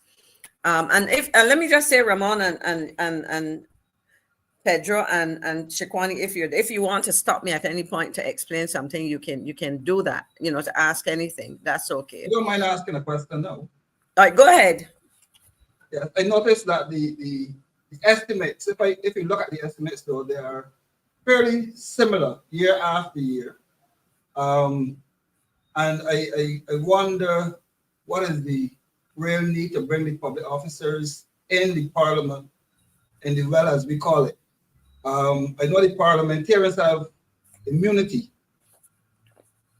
Can you say whether or not these public officers who are brought into the well have the same parliamentary immunity? No, they do not. No, they do not. In fact, you've just touched on something which I think that really and truly is a concern for myself as somebody trained in management and who has an understanding of parliamentary procedure, etc. And it has to do with what I would call it relates to there are provisions in our Constitution, the doctrine of separation of powers in our Constitution. And by that, I mean that the state power is divided into 3 broad categories. It's the parliament, where members of parliament meet in the 2 chambers, the cabinet, or the executive, as you call it. That is what I would call the people who manage the economy, the matters, so to speak, who sit down on a day-to-day basis and decide policy, which will inform the actions and the programs of various ministries, and then the judiciary. And these are very specifically identified, and they're supposed to be exercised separately. Now, as I said, the day-to-day affairs of government are overseen by the cabinet. Parliament makes law, and the judiciary interprets and adjudicates on that law. So we know how the courts work. Now, if you think in terms of the executive, because remember, that's it's the parliament, the lawmakers, the executive, those who implement policy and manage day-to-day operations, and the courts or the judiciary. I just use the courts in a kind of generic vernacular kind of thing. The executive comprises policymakers, that's the cabinet members, and technocrats, the people who implement those policies. And in fact, as Becky Rollins says, is a real perversion of the process. And that is a reasonable position to take. And Pedro, you raised an important question. Public officers do not have immunity. I can get in the Senate when I was there, or a member of parliament can get in the House of Assembly. I remember last year, one member of parliament suggesting that I was a paid consultant to the leader of the opposition. This was soon after Conrad Thorne crossed the floor. And I had to say categorically, nobody pays me. And I made it a public announcement the day that I heard the night, because he crossed the floor. I was on a show that y'all know about, the Marseille Week show, and I pledged that I would assist where I can. But the person, so in other words, somebody can say something and essentially defame a person sitting in parliament or standing in parliament and speaking, but they cannot be taken before the law courts for that. A public officer does not have that immunity. Now, the question is, why and I suppose this is the question people would ask, why is it that the current government found it necessary not to bring public officers to sit in Parliament and be there to advise them, because they sit on the sidelines literally, and they are there to advise them? Why did they feel the need to do this? And I'll tell you what the difficulty I have with it, because I will use my own experience. Prior to going to Parliament, I would have sat in different places. Let's start with the ministry. I would have sat with staff members of the ministry and go through a whole set of issues, things that are important. They would have prepared a comprehensive brief for me, which would give me a lot of critical information, which I would utilize to speak to any issues that I had to speak to. In addition to preparing that brief, in a case, and they can be present anytime you're debating a piece of legislation of relevance to your ministry or the subject matter of the ministry. In addition to preparing that brief, if you cast your minds back to previous debates in Parliament, especially the estimates and the budget debates, you would see several officers being present.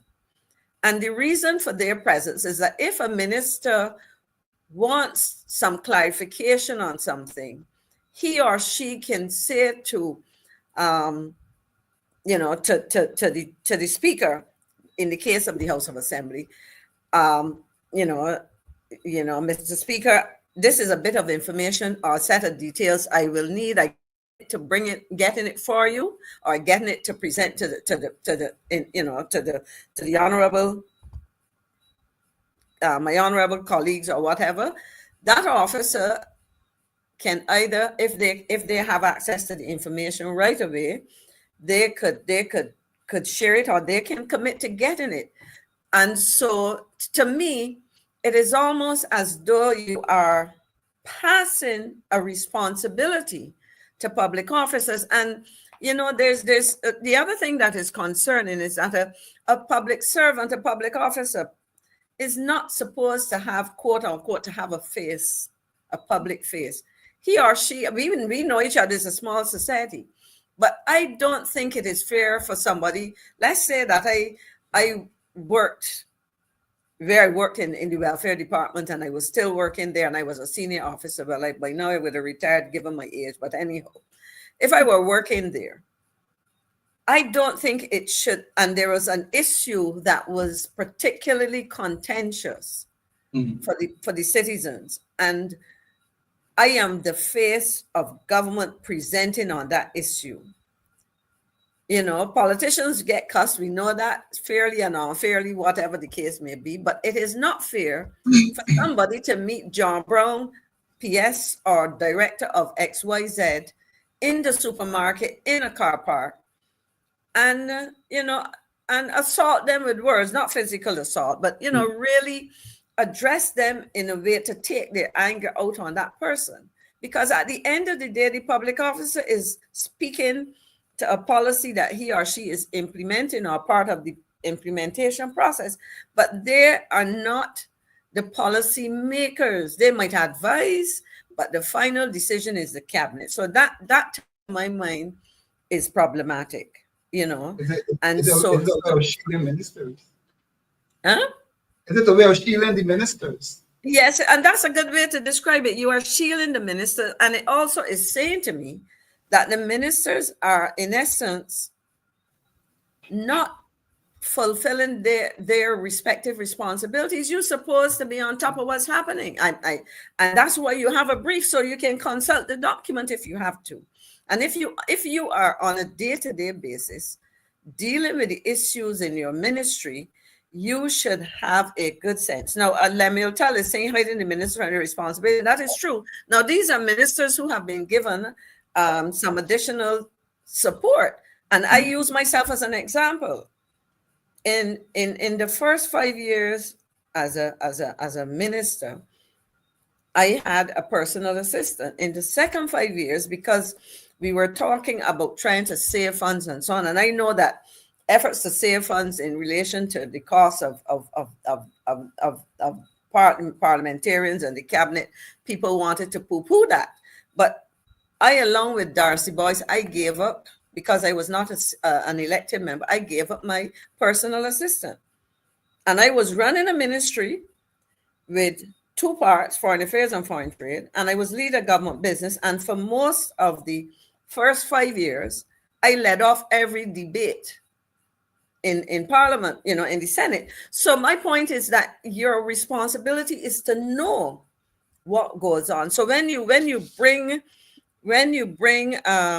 the civil servant in the same way, I mean, if I apply the decision, then they could bring a judge and tell the judge, come and sit in the well of Parliament and explain what's happening in the court.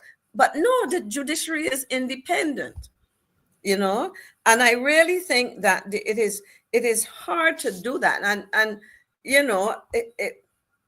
it really is the process really is unfair to the public servants. Their role is to, as I said, advise, to ensure that their ministers and the other members of Parliament, because they can request information, that they are properly briefed and that they understand. And where they do not understand or where they need more information, it can be given.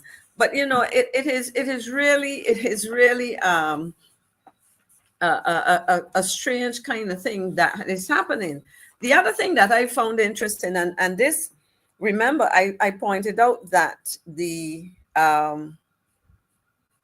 estimates process that because let me pause and say what the government has done is that they have turned the process around, and they have actually put in place, they've started with what you call the second reading speeches. Now, what I find interesting, because you have, and I look at this process because it is almost, why should I, as a member of cabinet who sat with my other cabinet colleagues, in this case, I think they're 20-something, and you in the House, you can exclude the few who are in the Senate, but you have sat with probably at least 20 of your colleagues in cabinet as members of Parliament. And well, I don't know what goes on in this cabinet, but I can tell you that in the cabinet in which I served, we would have discussed in detail matters that went to Parliament, matters that decisions and activities in various ministries. So we would have heard from our colleagues. And at the end of the day, when we make a decision, it is a collective decision. So in a sense, if you want to really get technical and not only technical, but if you really want to dissect what is taking place in Parliament, you have members of cabinet quizzing their colleagues about decisions about which they should know because they would have been discussed in Parliament. You may want some elaborations, but it really, when you listen, it is really a pat on the back kind of thing. I mean, now that we have, and previously when we had Reverend Joseph Atherley as an opposition leader, but certainly now, what we see demonstrated in the House of Assembly last year and this year is the kind of dissection, the kind of analysis, the kind of questions that need to happen. I know that some members of Parliament were not expecting to have this because I guess with a 30 love situation, what they probably thought was that they could go into Parliament and congratulate each other and pat each other on the back and say what a good job you're doing. But really and truly, the opposition's job is to ask and get questions. Get questions on how money was spent, what monies are budgeted. Because if you actually look at the estimates document, and for people, this is what it looks like. I have several of these for 10 years. But if you look at the numbers, you would see that under a particular heading, and this one here, it says actual expenditure 2023-24, which would have been last year's financial year. This would have been from April 1st, 2023 to March 31st, 2024. The approved estimates for 2024-25, which is from April last year to March this year. And then they have revised estimates. So the approved estimates column speaks to what would have been approved in this exercise that's going on last year.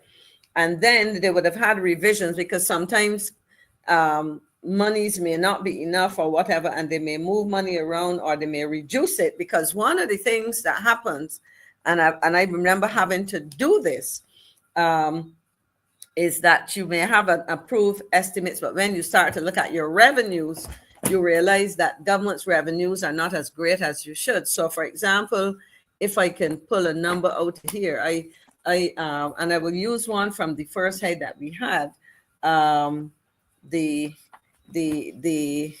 Attorney General's Chambers, General Management and Coordination.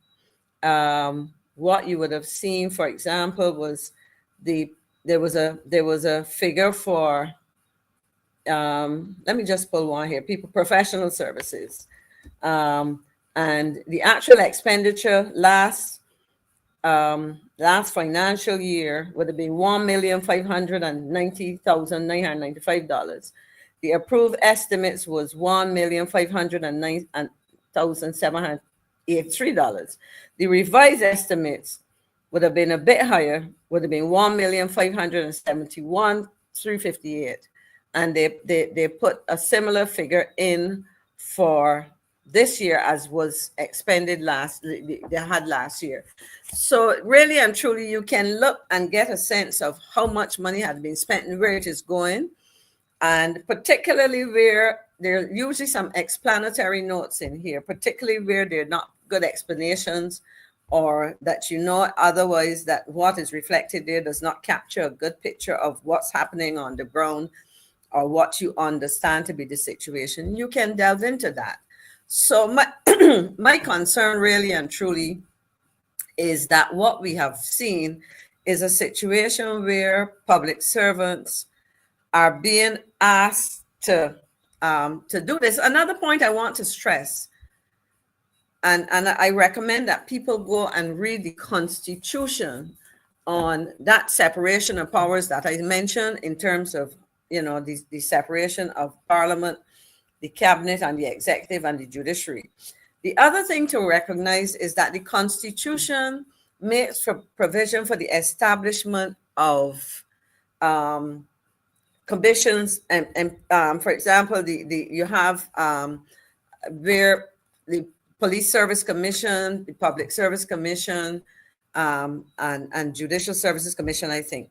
In essence, these relate to how officers are recruited, employed, paid, and all of these. The point I made reference to that to say that a public officer is not an employee of Cabinet and is therefore not really answerable to Cabinet in that sense. Of course, they work with ministers in the ministry, and that's part of the structure. They're not employees of Cabinet, nor are they employees of Parliament. And under the, so that is another issue that people need to take into consideration.